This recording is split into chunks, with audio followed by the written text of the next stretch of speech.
అందరికీ నమస్కారం. Welcome to our channel మన ఇంటి ఆడపిల్లలు. ఈరోజు అయితే సింపుల్గా కొబ్బరి ఎలా తయారు చేసుకోవాలో చూద్దానండి. ఫస్ట్ అయితే స్టవ్ ఆన్ చేసుకొని కుక్కర్ పెట్టుకోవాలి. మొత్తం ప్రాసెస్ అంతా కుక్కర్లోనే చేయాలన్నమాట. కుక్కర్లో కొంచెం ఆయిల్ వేసుకొని బిర్యానీ దినుసులు, కరివేపాకు, పచ్చిమిర్చి, ఉల్లిపాయలు, టమాటాలు వేసుకోవాలన్నమాట. ఇవన్నీ కొంచెం బాగా ఫ్రై అయ్యాక అల్లం వెల్లుల్లి పేస్ట్ కూడా వేసి కొంచెం పచ్చివాసన పోయేంత వరకు ఉంచాలి.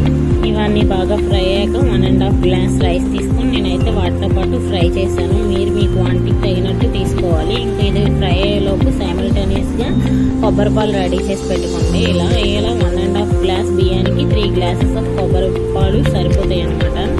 సో మా దగ్గర కొంచెం కొబ్బరి పాలు క్వాంటిటీ తక్కువ ఉందనేసి కొంచెం వాటర్ కూడా మిక్స్ చేసుకున్నాం అనమాట.